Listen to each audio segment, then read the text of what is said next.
সুপ্রিয় শিক্ষার্থী সকলে কেমন আছো? আশা করি ভালো আছো। আমি ইনশাআল্লাহ ভালো আছি। আজকে তোমাদের যে উচ্চারণ শিক্ষার যে কোর্স, সেই কোর্সের 4 নম্বর লেকচার নিয়ে আমি আজকে হাজির হয়েছি এবং আজকেও যে বিষয়টা আলোচনা করব সেটা হচ্ছে যে লং সাউন্ড অফ এ এর বিভিন্ন ধরনের উচ্চারণ আছে। তার মধ্যে অন্যতম একটি বিষয় হচ্ছে কিভাবে এটা লং সাউন্ড হয় এবং সেই লং সাউন্ড মানে দীর্ঘ যে উচ্চারণ, সেই উচ্চারণটার বিষয়ে আজকে অবশ্য আলোচনা করব। এই এর যে লং সাউন্ড, এই এ লং সাউন্ডের দুই ধরনের উচ্চারণ হয়, একটি হচ্ছে আ আর একটা হচ্ছে ইয়া। কখন আ হয় আর কখন ইয়া হয় এই বিষয়টা ইনশাআল্লাহ আজকে এই ভিডিওর মাধ্যমে তোমাদেরকে আমি ক্লিয়ার করে দেব। এবং পড়ার ভিতরে যাওয়ার আগে আমি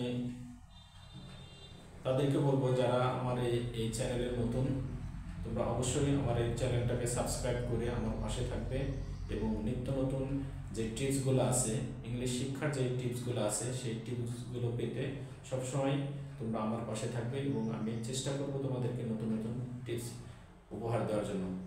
ধন্যবাদ জানাই সকলকে। এবং আজকে যে লং সাউন্ড অফ এ সেই বিষয়ে আমি একটু আলোচনা করব। লং সাউন্ড এ হচ্ছে আ এবং এর পরে আর থাকলে উচ্চারণ হয় আ। এর পরে যখন আর এই লেটারটা পাবো তখন তার উচ্চারণ হবে আ এবং এর পরে যখন এস টি অথবা টিএইচ থাকলে তার উচ্চারণ হবে আ। তাহলে বিষয়টাকে আমি এখন একটা কয়েকটি উদাহরণের মাধ্যমে তোমাদেরকে ক্লিয়ার করার চেষ্টা করছি। যেমন কার, সি এ আর উচ্চারণ হচ্ছে কার, এফ এ আর ফার উচ্চারণ ফার। এই যে দেখো এখানে কিন্তু এ এবং এর পরে আর, তাহলে এই এর পরে যখন আমরা কোনো ওয়ার্ডে আর পাবো তখন তার উচ্চারণ হবে আকার বা আ হবে। যেমন এখানে আমরা কার পাচ্ছি, কার, ফার, জার, বার, আর্ম এবং ফার্ম, পার্ক। এই ওয়ার্ডগুলো প্রত্যেকটা দেখো যে আমরা এর পরে আর আছে, এর পরে আর, এর পরে আর, এর পরে আর, এর পরে আর, এর পরে আর, এর পরে আর, তাই এগুলো সকলের উচ্চারণ কিন্তু আমরা আ পাচ্ছি। এবং আরো কিছু উদাহরণ, যেমন দেখো এগুলোর পরে কিন্তু এর পরে কিন্তু এস টি আছে, S T, TH, TH, TH আছে, তাহলে এগুলোর উচ্চারণও কিন্তু আ আসবে।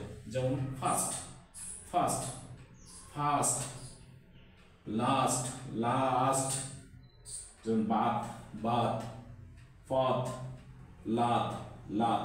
এই যে যেমন এই উচ্চারণ দেখো ফাস্ট, ফাস্ট, এফ এর পরে আ চলে আসছে, এল এর পরে আ চলে আসছে, বি এর পরে আ চলে আসছে, যেমন বাত, পাত, লাত, এল এর পরে আবার আকার চলে আসছে।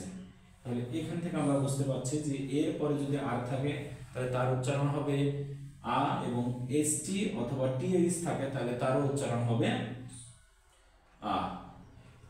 আর যে উচ্চারণটা এর পরে যদি এর পরে আর এবং তারপরে যদি আবার ই থাকে, মানে ওয়ার্ডে যদি এ আর ই থাকে একসাথে, এ আর ই যদি একসাথে থাকে তাহলে সেই ওয়ার্ডগুলোর উচ্চারণ হবে ইয়া।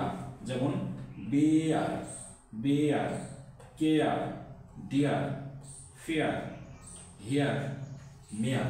এই ধরনের আরো অনেক ওয়ার্ড আছে যে ওয়ার্ডগুলোতে আমরা যদি দেখি এ আর এবং ই একসাথে আছে তাহলে সেই ওয়ার্ডগুলোর উচ্চারণে আমরা ইয়া নিয়ে আসবো। সকলকে অসংখ্য ধন্যবাদ যারা এতক্ষণ আমার এই ভিডিও দেখেছো।